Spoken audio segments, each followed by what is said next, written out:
como fortaleza de toda esta lucha es, bueno, el tema del juicio de Ituzaingó, el tema ahora, el juicio contra el SENASA, y también hemos hecho una denuncia en la Comisión Interamericana de Derechos Humanos, eso fue el año pasado. Ese también está muy interesante, ese caso planteado, porque ahí denunciamos a la Argentina por violación de la Convención de los Derechos del Niño, con el tema de los agrotóxicos. Y bueno, la mortalidad de niños es alta, ¿no? Hay estudios de Delia Ayasa, que es una investigadora de la Universidad Nacional de Río Cuarto, que fue otra de las testigos que nosotros aportamos acá en el juicio de Ituzaingó. Ella tiene hecho todo un trabajo en terreno que se llama ensayo Cometa. El ensayo Cometa es una prueba que se sacan con 5 milímetros de sangre que vuelve a sacar a la gente que está expuesta y la analizás. Y ellos analizan la cadena de ADN. La cadena de la molécula se ve así en forma redonda, cuando está bien, cuando está sana, digamos. A medida que empieza a exponerse, digamos, a los agroquímicos, comienza a degradarse, como a romperse esa cadena, esa molécula de ADN, y empieza a tomar distintas formas.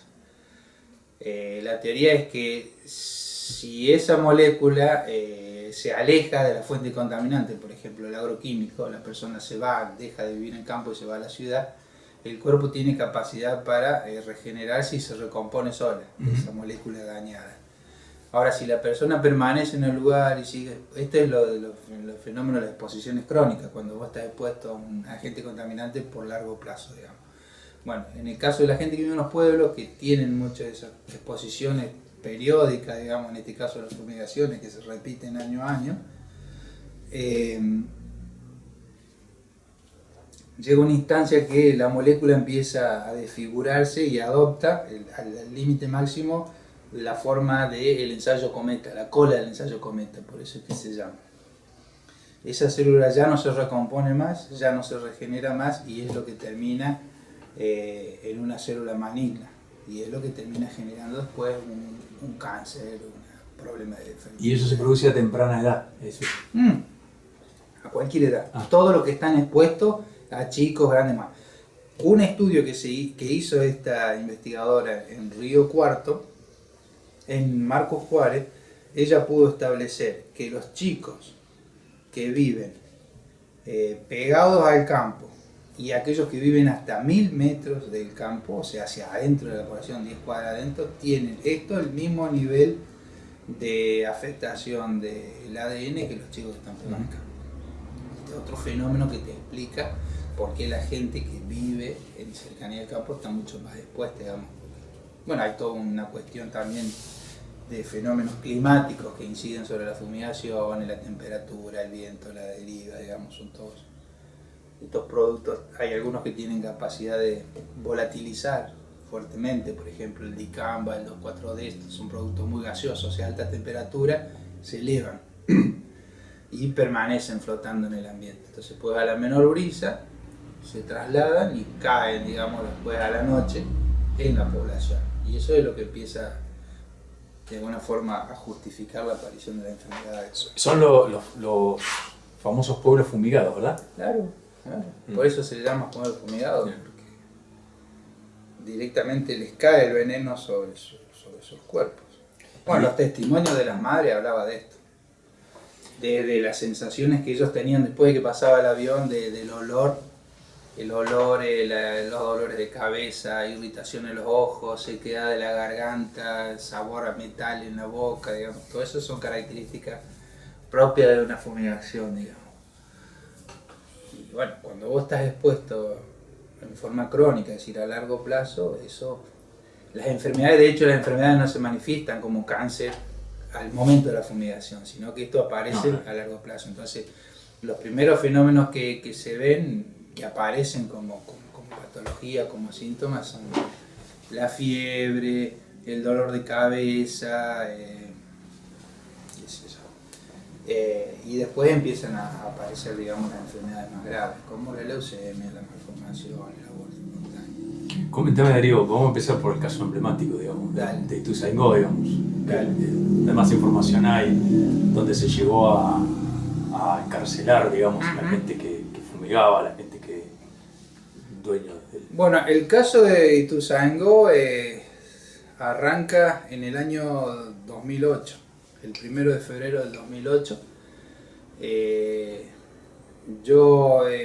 A mí se me invita para participar y formar parte en la Secretaría de Salud en la Municipalidad de Córdoba. O sea, la Secretaría de Salud me invita para entrar a trabajar como funcionario público, como asesor legal en la Secretaría de Salud. Ahí asumo en esa función en diciembre del 2007. En ese momento estaba como subsecretario de Salud Medardo Ávila Vázquez, médico pediatra y neonatólogo, y él ya venía trabajando en la municipalidad como médico y de alguna forma me pide a mí que me encargara, que analizara la situación de Barrio Ituzaingó anexo, porque él ya veía que era una zona que estaba bajo una situación sanitaria grave, ¿sí? Veía que había muchos casos de enfermedades graves y que hasta el momento no se le había dado una solución adecuada. Perdón, y geográficamente es un pueblo de ¿cuántos habitantes? Y 5.000 deben ser. 5.000 habitantes. Es un barrio que queda fuera de Córdoba, un barrio limítrofe, digamos, en las afueras de Córdoba, sobre la ruta 9 vieja, y que está rodeado de los campos de soja. Exactamente. Entonces, bueno, cuando él me pide esto, empiezo a indagar respecto de cuál era la documentación y cuáles eran los trabajos que se habían realizado sobre ese barrio, y me encuentro con esta novedad, de que había una ordenanza del año 2002 que había declarado en emergencia sanitaria y ambiental el barrio Ituzaingó. Después había otra ordenanza que había prohibido las fumigaciones a 2.500 metros del barrio Ituzaingó. Después me encuentro con que en el año 2005 se había hecho un estudio de biomarcadores en sangre en los niños, y los niños que iban al colegio de ahí de barrio Ituzaingó, se le hicieron análisis de sangre. De 30 muestras, 28 de ellos tenían agroquímicos en sangre. Algunos de ellos tenían hasta 6 tipos de agroquímicos distintos en sangre. Sí, con toda esa información yo me pongo a analizar y ahí puedo ver de que en realidad había, digamos, desde el punto de vista jurídico, había normas, hay una ley provincial que regula el tema de los agroquímicos, había ordenanzas específicas para el barrio, de modo tal de que lo primero que veo es que en realidad no era un problema legal, digamos, las normas estaban, pero no se cumplían. El problema es que no se cumplía, y tenía que cumplirlas, ejercer el control y ejercer la fiscalización, evidentemente no lo estaba haciendo. Entonces me pongo a trabajar sobre una propuesta judicial. La idea era presentar un recurso de amparo a la justicia, pidiendo que en ese sector, en esa zona, debido a las características particulares que había, de cuanto a que había una crisis sanitaria muy acentuada, se prohibiera en principio las fumigaciones.